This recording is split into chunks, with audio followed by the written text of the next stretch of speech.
Olá, que bom que você está conosco em mais um episódio do projeto Filosofia e Memória. Em 2025, o curso de Filosofia da PUC Minas completa 80 anos de história. São 8 décadas dedicadas à formação filosófica, à produção de pensamento crítico e ao compromisso com o saber. Para celebrar essa trajetória, criamos esse espaço de memória, escuta e partilha com professores e coordenadores que construíram e seguem construindo a identidade do nosso curso. O projeto Filosofia e Memória nasceu do desejo de olhar para o passado com gratidão e para o futuro com esperança. Queremos registrar histórias, experiências e reflexões daqueles e daquelas que viveram de perto a realidade da sala de aula, da coordenação e dos desafios próprios da vida acadêmica na filosofia. Mais do que relembrar fatos, essa é uma oportunidade de reconhecer a importância daquelas pessoas que, com sua dedicação, contribuíram para que o curso de Filosofia da PUC Minas se tornasse referência no cenário filosófico e educacional do país. Nessa série de entrevistas, conversaremos com professores, coordenadores e aqueles que fizeram e ainda fazem parte dessa história. Nosso objetivo é registrar histórias, experiências e reflexões que marcaram essa jornada, destacando a importância do curso na formação de pensadores e na construção do conhecimento filosófico. Hoje, temos a honra de conversar com o professor Padre João Nogueira, cuja trajetória se entrelaça com a história do curso de maneira muito especial. Padre João, seja muito bem-vindo a essa conversa, a esse bate-papo. E eu tenho algumas questões, para fazer para você, tendo em vista que você é PUC Minas, Quanto tempo, que você é PUC Minas. Então, a primeira questão que eu acho que ela é importante é qual que foi o seu primeiro contato com a filosofia, ainda na juventude, e por que escolher a filosofia como um propósito de vida, João? Sim, primeiro agradeço essa oportunidade de estar aqui, uma honra. Trabalhei aqui 23 anos no Departamento de Filosofia e me sinto muito à vontade para voltar, porque saí, mas deixei boas lembranças aqui na PUC. Meu primeiro contato com a filosofia, para falar sobre isso, eu gostaria de relatar um fato que aconteceu comigo aqui, nesses anos que eu trabalhei. Sempre que eu iniciava o curso de filosofia, eu fazia questão, quando a minha aula, a minha disciplina era a primeira da semana, eu reunia os alunos e fazia essa pergunta, não é? Por que você está fazendo filosofia? O que motivou você a fazer filosofia? Já que, do modo geral, as pessoas acham que filosofia é uma coisa muito vaga, não tem muita importância. E aí eu ouvia várias respostas, mas nenhuma coincidia com a minha motivação. Várias respostas. Que a minha motivação, ela não está ligada assim a um livro que eu li, por exemplo. Eu li Marx, eu li Santo Agostinho, ou então um professor, conversando com um professor, isso me motivou. Não, a minha foi por acaso. Eu fiz filosofia por acaso. Fui para o seminário, isso lá pelos anos de 71, e nem sabia, confesso que nem sabia que no seminário estudava filosofia. Saí do interior, fui para Diamantina. Quando eu comecei a fazer a filosofia, foi a partir daí que eu tomei gosto pela filosofia. Então, a minha paixão pela filosofia, que eu me considero um apaixonado pela filosofia, trabalhei 35 anos com filosofia e continuo gostando de filosofia, a minha paixão não teve nenhum cupido, não. Foi ela mesma que me conquistou. No seminário, comecei a fazer, fiz a graduação, depois fiz teologia e voltei para a filosofia e não saí mais. Então foram 35 anos como professor, desses 35 anos, 23 aqui, nossa querida PUC. Que maravilha! E nesses 35 anos, e não só de docência também, como estudante, qual é o tema do seu interesse, João? Assim, coisas que você já pesquisou, continua pesquisando, ou autor preferido, ou filósofo. Eu falo preferido, mas entenda assim, que você se dedicou mais tempo e continua lendo.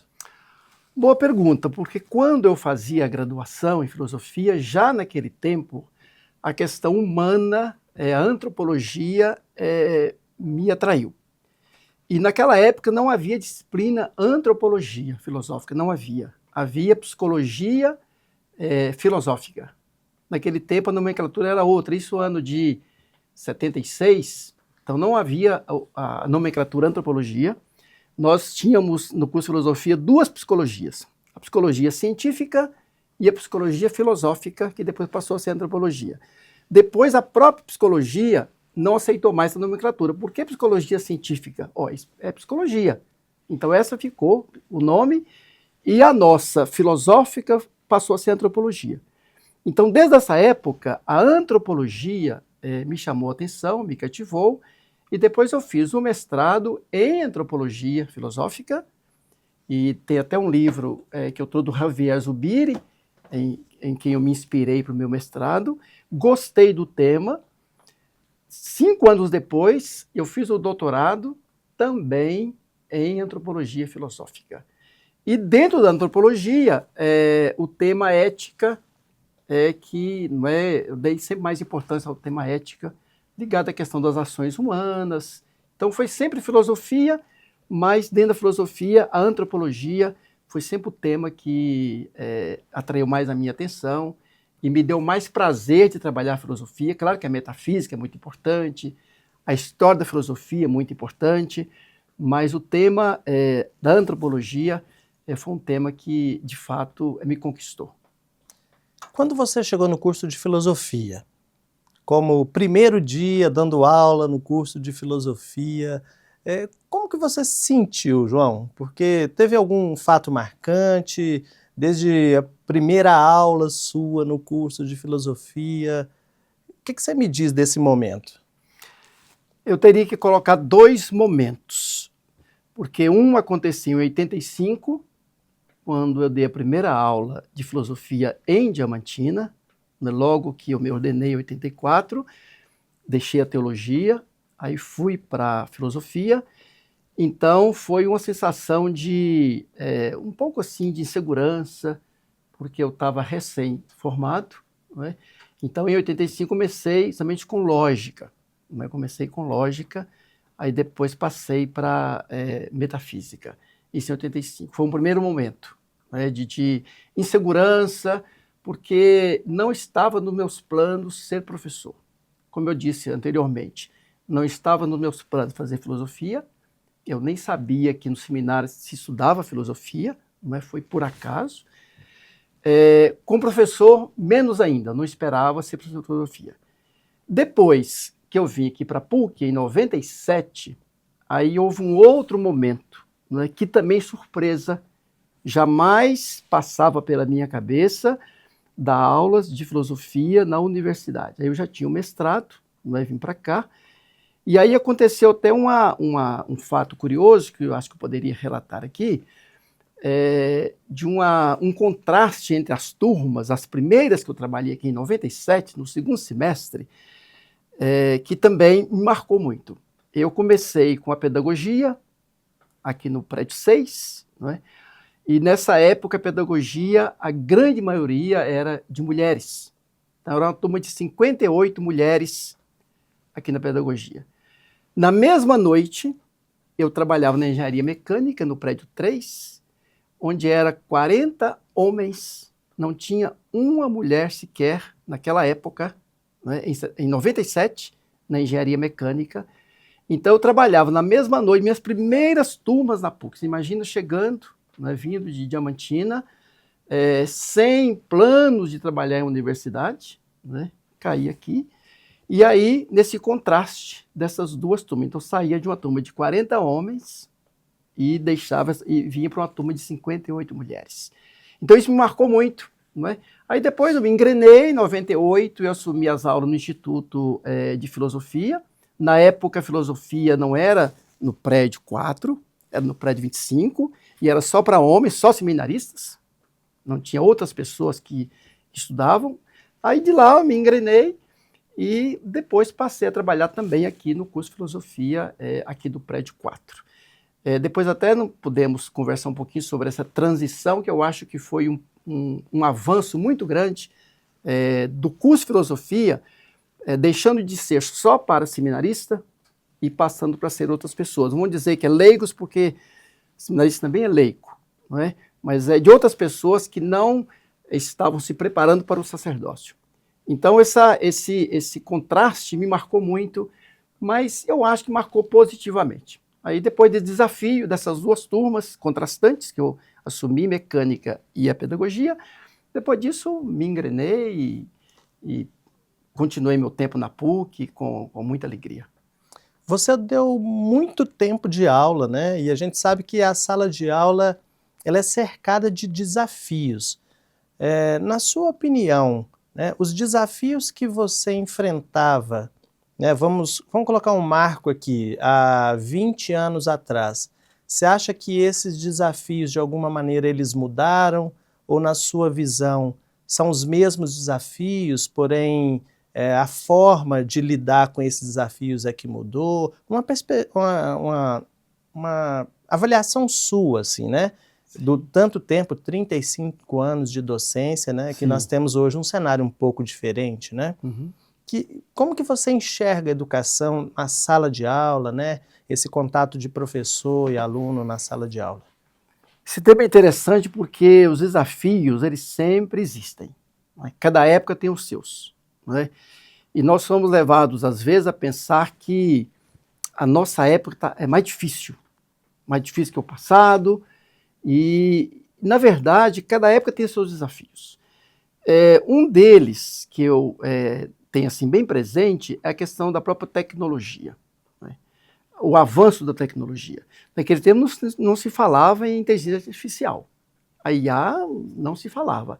A própria TI estava muito bem no comecinho, né?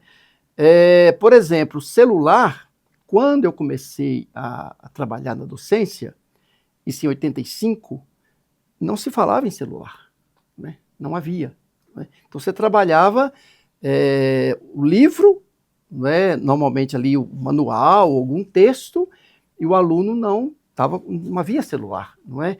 Nem computador, não é? Só as instituições que tinha ali o computador. O notebook surgiu depois, né? Em 85 não havia isso. Você vê a diferença de quando eu comecei para hoje, né? Um avanço muito grande. Então havia outros desafios, né? E professor de filosofia, na minha opinião, trabalhei 35 anos, normalmente ele passa por desafios mais fortes, porque a disciplina, filosofia, seja ela a ética, ou a antropologia, ou a metafísica, ou qualquer disciplina filosófica, o professor tem o trabalho, às vezes, de convencer o aluno de que aquilo é importante, não é? Diferente, por exemplo, o professor vai dar aula de engenharia, cálculo. Qual aluno que vai dizer, mas isso aí não vai me valer de nada? Qual aluno que vai dizer cálculo, não é? Ou então, por exemplo, nas ciências biológicas, né, anatomia. Ah, não, isso aí não faz parte, não vai fazer parte da minha vida. Então, isso não acontece com a anatomia, ciências biológicas, no cálculo, na engenharia. Nós, da filosofia, passamos por isso. Eu não sei se você já passou, mas a gente passa pelo desafio de que essa disciplina não quero fazer, isso não faz parte da minha vida, não vai me valer nada, não é? Então, é o desafio de você convencer o aluno de que aquilo que para você está certo, tem certeza e convicção de que, de fato, é algo muito importante, né? A filosofia, ela vai nas últimas questões, né? Tanto do mundo, como do ser humano, e também do ser superior, Deus. A filosofia, ela abarca tudo isso. Então, como ela vai nas últimas questões, quer dizer, quem trabalha está convicto que aquilo é importante. Mas o aluno você tem que convencer. Então, o maior desafio das minhas aulas de filosofia era ali nos primeiro mês de aula, cada semestre era um desafio. De levar, de fato, convencer o aluno de que aquele tema, aquela aula, aquele curso estava entre os mais importantes ali, mas sem diminuir os outros, porque tratava dos temas mais importantes. Então, nesses 35 anos, o desafio era esse. Quando chegava o segundo mês da aula, você já conhecia os alunos, também já se fazia, não é, conhecido pelos alunos, então aí a coisa ia mais tranquila. Mas o primeiro mês de cada semestre, seja em Diamantina ou aqui na PUC, era sempre um desafio você não entrosar com a turma e conseguir trabalhar os conteúdos que você havia preparado e, de fato, tornar aquele curso de utilidade para a vida dos alunos, que é o objetivo de qualquer curso, né? Que seja de fato útil, não no sentido do utilitarismo, mas o útil ali na vida prática de cada aluno. Então, de fato, os desafios existem, cada época tem os seus, né? E a gente não pode achar que o que eu estou fazendo agora é o mais difícil ou menos difícil.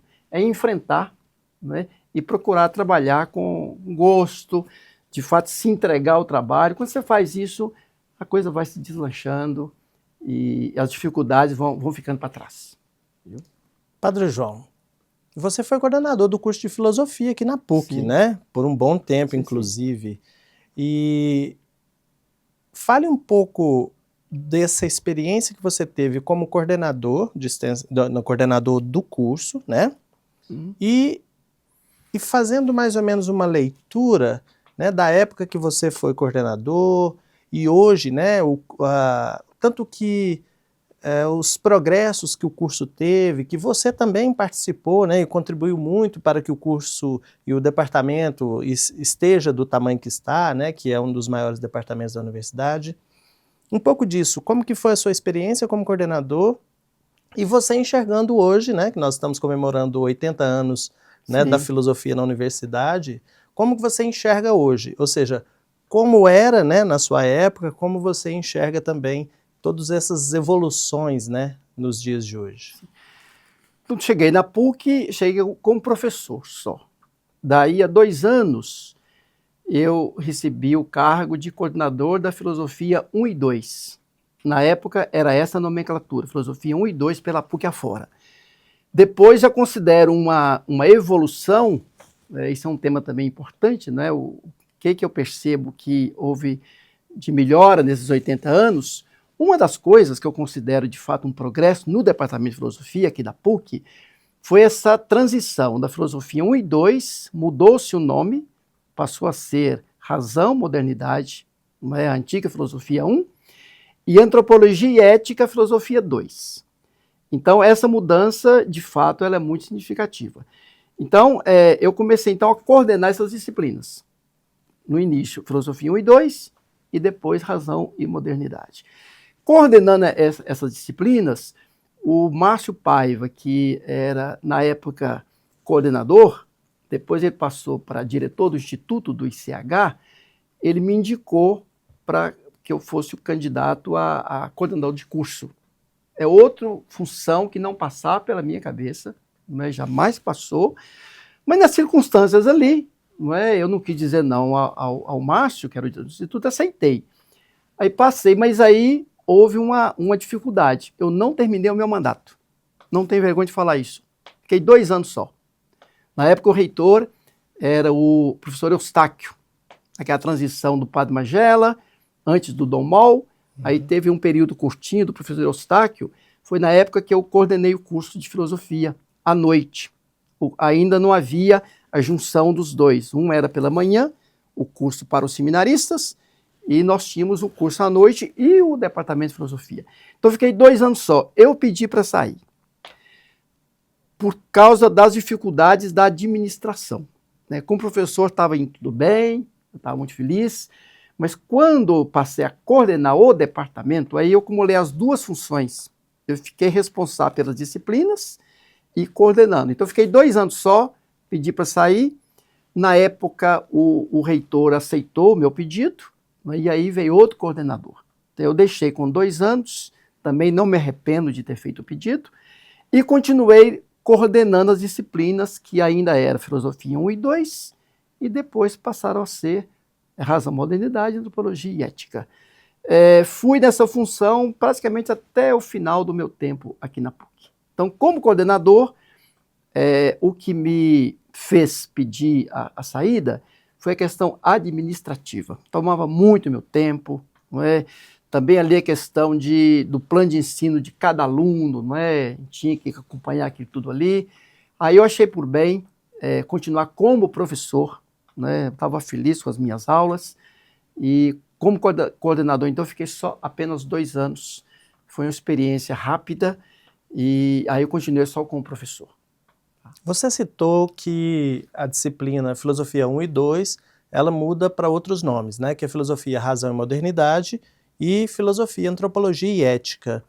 Como que você enxerga a contribuição dessas disciplinas, que são institucionais, né, para a formação humanista de outros cursos que não é o curso de filosofia, né? Ou seja, Sim. ela é uma disciplina que está em todos os cursos de graduação da universidade. Como que você enxerga isso? Interessante, porque esse é o grande desafio que eu considero do professor de filosofia, sobretudo os outros cursos.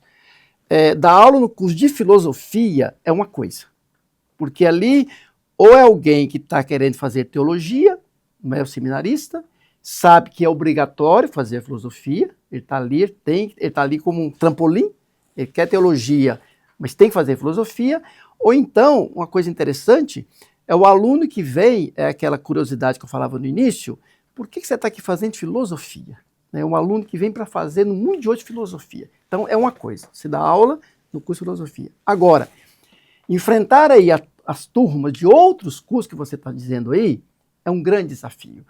Mas é muito interessante porque ajuda a gente a abrir o leque. Né?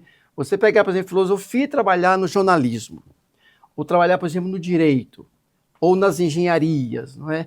Ou então ali nas ciências econômicas, administração, contabilidade. Quer dizer, cada instituto tem ali, não é, as suas disciplinas e o seu foco. Então, para o professor de filosofia, é uma riqueza muito grande trabalhar. Agora, fácil não é. Eu levava 1 mês ou 2 meses para tentar convencer os alunos, né? Tentar mostrar uma cara mais suave da filosofia. Eu não sei se eu conseguia, mas fazia esse esforço. Não é? Mostrar que filosofia não é esse bicho feio que se pinta, não é? Mas é tanta coisa interessante da filosofia. Então eu tentava fazer isso para, de fato, você conseguir fazer o trabalho. Então não é fácil, porque muitas vezes o aluno ele vai com a ideia de que isso não vai me valer nada. Não são todos. Não é? Quantos alunos da engenharia, do direito, não é, da comunicação se interessam ali pelos temas da ética, da história da filosofia, mas a grande maioria não tem essa convicção de que aquilo é útil. Então o trabalho é esse, não é? E tentar, de fato, mostrar que filosofia é útil demais. Inclusive tem um ponto que às vezes eu colocava, a própria metafísica. Falar metafísica não é muito vaga, mas tem um ponto na metafísica que ajuda a gente a ter os olhos voltados para o todo. Metafísica é a ciência do todo. Aliás, é a única disciplina de todas elas que tem o foco pelo todo. Não é? Ela abarca o todo, não abarca só uma parte, abarca o todo, é o ser, não é? Na sua essência. Às vezes eu gostava de colocar que, por exemplo, você vai fazer uma reunião, né, ou você vai coordenar um grupo de trabalho, qualquer profissão que for, você deve ter uma mentalidade metafísica. Ah, mas em que sentido? Uma visão do todo.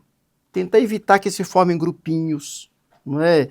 Tentar tratar as pessoas da mesma maneira, mesmo que pensem diferente de você. Isso, para mim, é uma visão metafísica da realidade. Quer dizer, é uma mentalidade metafísica naquele que Aristóteles diz, não é? O todo, ele é maior do que a soma das partes. Não vou me estender isso aqui, né? Porque acho que não precisa. Mas não basta você somar as partes para ver o todo. Metafisicamente falando, o todo é maior do que a soma das partes. Então, essa visão metafísica de você ver o mundo na sua totalidade, isso, para mim, é indispensável para quem vai liderar, né, para quem vai coordenar. Né? Mesmo que não seja o político, né, isso aí nem se fala. Né? Mas a pessoa, qualquer grupo de trabalho, se você vai com essa mentalidade metafísica, na visão do todo, ver um pouco por cima, não é, das particularidades, isso é útil demais para as pessoas. Não é?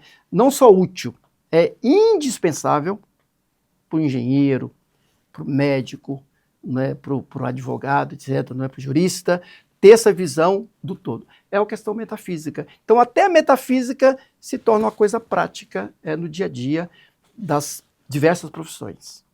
Pelo menos é o que eu penso.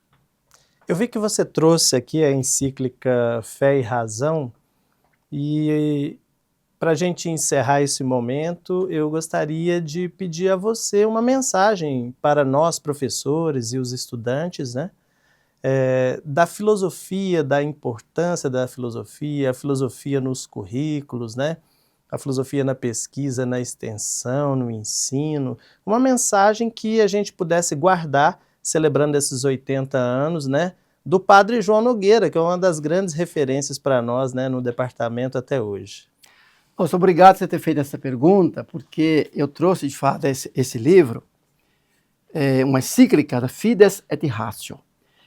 Como trouxe também outros, né, não vai dar talvez para falar, mas só vou mencionar aqui porque que eu trouxe, não é? Trouxe um do Javier Zubiri, porque foi o filósofo que me inspirou no meu mestrado, no meu doutorado, né, um livro dele sobre o homem, então só uma referência a Javier Zubiri, né, um filósofo espanhol. Trouxe também a Ética Nicômaco, não é, de Aristóteles, porque eu trabalhei com ética, o livrinho está até bem assim, não é, bem utilizado, que eu usei muito nas minhas aulas, tudo riscado, mas não dá para falar de ética.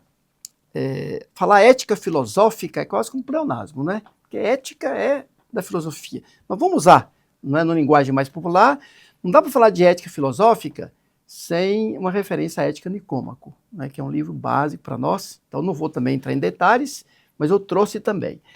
E dentre os pensadores, eu não fiz tese sobre ele, mas Kant me inspirou muito nas minhas aulas. Então eu trouxe também aqui um livro de Kant, Fundamentação da Metafísica dos Costumes, que é o livro de ética de Kant. Então trouxe esses três aqui só como, não é, como referência. Poderia, por exemplo, ter aqui comigo um livro de Platão. Quem é que trabalha filosofia sem Platão? Ou então Agostinho, ou Tomás de Aquino, não só a famosa Suma Teológica, mas uma outra que eu gosto muito, a Suma contra os Gentis, Tomás de Aquino. Quanta coisa bonita ali, não é? Não falei com você os livros que eu iria trazer, não é? E você me faz a pergunta logo sobre a encíclica Fides et Ratio. Eu te agradeço, que vai dar para eu concluir com esse tema aqui. É um tema que me acompanha como professor de filosofia e também nas minhas homilias. Esse tema razão e fé é um tema muito interessante. E essa encíclica é de alguém que fez filosofia. O Papa João Paulo II, ele fez filosofia no Angélico, onde eu também fiz as minhas pós. Ele fez lá. E ele escreveu essa encíclica, Fides et Ratio, que eu usava nas minhas aulas de filosofia, e logo no comecinho aqui dessa encíclica, primeira página aqui, ele começa com aquele pensamento socrático, não é? Conhece-te a ti mesmo. E ele vai dizer que razão e fé são como duas asas que permitem ao espírito humano, à mente, voar em direção à verdade. Uma expressão que eu já citei várias vezes, não é? É um texto de um líder religioso, não é? O Papa, mas às vezes eu dizia, esse texto aqui não é tanto Fides et Ratio, na minha opinião é Ratio et Fides, porque ele destaca a importância da razão. E o João Paulo II coloca fé e razão como duas asas. Ora, uma asa, ela não pode ser mais potente do que a outra, porque senão o avião cai, o pássaro não voa. Então, se a asa tem que ser a mesma potência. Quer dizer, então o Papa João Paulo II, que hoje é até santo, ele coloca fé e razão no mesmo patamar, né? E essa harmonia de fé e razão, que vem lá de Agostinho, Tomás de Aquino, eu não tenho dúvida, isso é fundamental para nós que trabalhamos com filosofia, né? Por exemplo, eu fiz teologia, mas optei depois pela filosofia, sem perder essa conexão de fé e razão. Então, a minha última palavra pode ser essa. A filosofia, ela é indispensável para todas as profissões, todo o campo do saber, a filosofia, aliás, ela abarca todo o campo do saber, e é indispensável também para quem vai fazer teologia. Talvez seja por isso que a igreja não abre mão de forçar, obrigar, no bom sentido da palavra, filosofia para quem vai fazer teologia. Primeiro, filosofia. E sabe que tem uns seminaristas que batem o pé, mas para quê? Não é? Eu queria fazer teologia, não quer saber. Mas nessa concepção a gente entende. Fé e razão, não é como o João Paulo II coloca, duas asas que permitem a mente humana voar em direção à verdade. Então, mostra que as coisas não são opostas. Muito pelo contrário, não é? A fé é para quem tem. Pode ser, é um dom de Deus, para quem tem, e a razão todos nós temos. Então, se a gente vai no lado da razão, sem diminuir a fé, nós temos condições de dialogar com o mundo todo. Porque na base da fé não tem jeito. Se a pessoa não tem fé, como é que você vai dialogar com a pessoa que não tem fé? A não ser que a pessoa não tenha fé e esteja interessado. Mas se não está interessado, não dá para você dialogar. Agora, a razão não tem jeito. Todo ser humano tem a sua razão, então a razão permite que a filosofia dialogue com todas as pessoas, com todos os campos do saber, inclusive na questão da fé. Então, obrigado por ter me permitido falar um pouquinho sobre essa encíclica, Fides et Ratio, que ela vem me iluminando aí durante a minha vida como professor e também como padre. Padre João Nogueira, em nome do professor Padre Márcio, que é o chefe do nosso departamento de filosofia, eu gostaria de agradecer a sua disponibilidade de estar aqui. Eu que agradeço. Foi um bate-papo muito agradável, assim, muito leve, inclusive, né? E citando referências tão potentes, né? Como o Papa, né? Aristóteles, Kant, enfim. Eu agradeço muito e nós continuaremos com outros episódios, né? Com outras entrevistas. E aí, na medida do possível, né, também convido você a tomar conhecimento desses outros bate-papos que nós estamos eu que agradeço. Construindo. Eu que agradeço. Muito obrigado. Escutar trajetórias como a sua nos ajuda a compreender não apenas a história do curso de filosofia da PUC Minas, mas também o valor da dedicação, do pensamento e do cuidado com a formação humana. O projeto Filosofia e Memória segue como um gesto de reconhecimento e celebração. Que essas conversas possam inspirar as novas gerações e continuar pensando, questionando e construindo com profundidade o compromisso e o futuro da filosofia. Até o próximo episódio e, mais uma vez, o nosso muito obrigado.